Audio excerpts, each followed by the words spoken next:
안녕하세요. 오늘은 10월 7일 금요일 묵주 기도의 복되신 동정마리아 기념일입니다. 16세기 중엽 오스만 제국, 현재의 튀르키예 지역을 중심으로 한 이슬람 제국은 영토를 확장하고자 유럽을 침공하였습니다.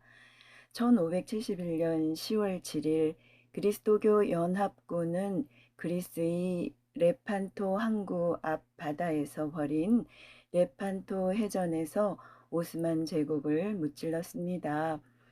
비오 5세 교황은 이 전투의 대승이 묵주 기도를 통한 성모님의 간구로 하느님께서 함께하신 덕분이라 여기고 이를 기억하고자 승리의 성모 주기를 제정하였습니다. 나중에 묵주 기도의 복되신 동정 마리아 기념일로 이름이 바뀌었습니다.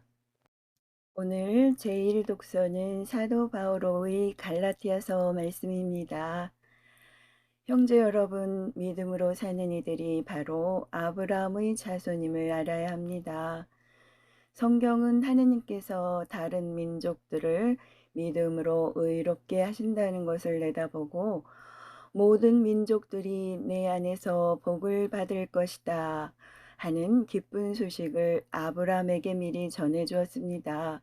그러므로 믿음으로 사는 이들은 믿음의 사람 아브라함과 함께 복을 받습니다. 율법에 따른 행위에 의지하는 자들은 다 저주 아래에 있습니다. 율법서에 기록된 모든 것을 한결같이 실천하지 않는 자는 모두 저주를 받는다고 성경에 기록되어 있기 때문입니다.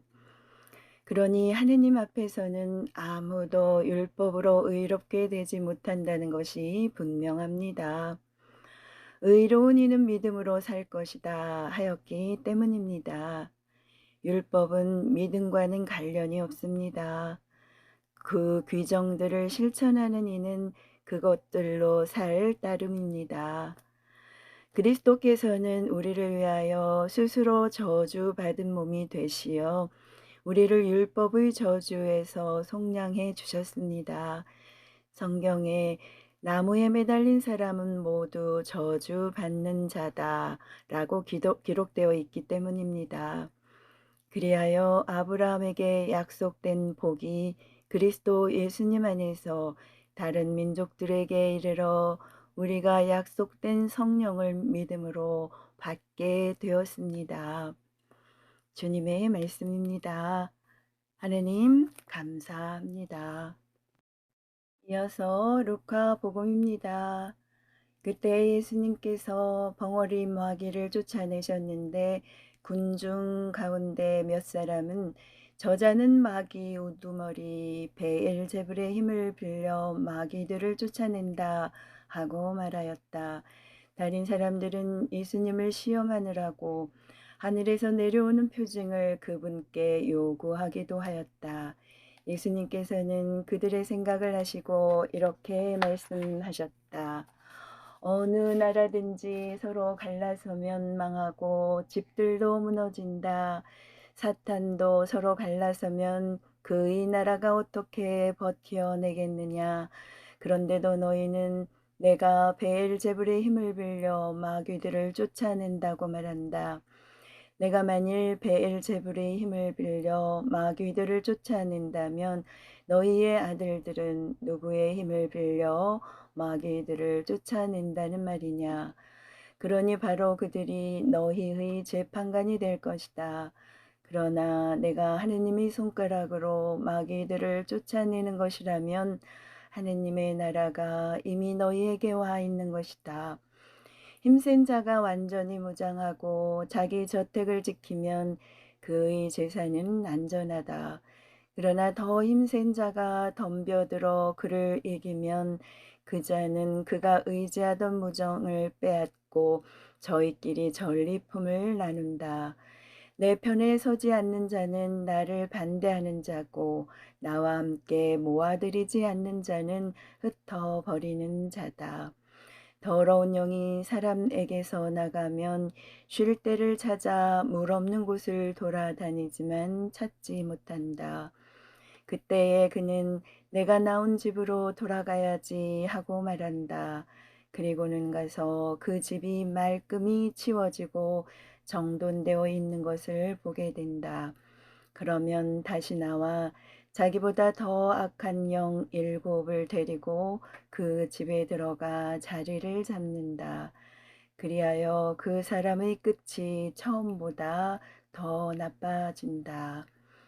주님의 말씀입니다. 그리스도님 찬미합니다. 이어서 오늘의 묵상입니다. 예수님을 일컫는 여러 호칭 가운데 구원자, 구세주라는 호칭이 있습니다. 인류가 예수님의 공로로 진정한 자유와 해방과 구원을 얻었기 때문입니다. 예수님의 구원 활동은 악의 세력과 종말론적인 전투를 벌이는 대결의 이미지로 자주 그려지는데 그 대표적인 예가 구마 이야기에서 악령을 쫓아내는 예수님의 모습입니다. 오늘 복음에서도 예수님께서는 벙어리 마귀를 쫓아내며 구원 활동을 펼치시는데 이를 곡해하려는 자들이 등장합니다. 그들은 예수님께서 마귀들이 우두머리인 베엘제불의 힘을 빌려 마귀들을 쫓아낸다고 우깁니다. 예수님께서는 이렇게 답하십니다. 어느 나라든지 서로 갈라서면 망하고 집들도 무너진다. 사탄도 서로 갈라서면 그의 나라가 어떻게 버텨내겠느냐. 예수님의 말씀은 명백합니다. 당신께서 만일 베엘제불과 한패였다면 같은 편으로 인식되는 마귀들을 결코 쫓아내실 리가 없다는 것입니다. 예수님의 구마 행위는 오히려 그분께서 베엘제불의 세력을 공격하러 온 적대자이심을 알리는 표징이 됩니다. 사탄은 완전 무장을 하고 자기 집을 지키는 힘센 자로 비유됩니다. 그런데 그보다 더 힘이 센 자가 나타나 철옹성 같은 보안을 뚫고 들어갑니다. 바로 예수님이십니다. 예수님께서는 오랫동안 그 집에 갇혀 있던 이들에게 해방과 자유를 안겨주셨습니다. 오늘 복음은 명백한 대결 구도에 서 있는 두 세력 가운데 어느 편에 설지 확실한 결정을 내리게 합니다. 구원을 받은 여러분들은 어느 편에 서 계십니까? 확실히 예수님 편에 서 있어야 하지 않겠습니까? 내 편에 서지 않는 자는 나를 반대하는 자고 나와 함께 모아들이지 않는 자는 흩어버리는 자다.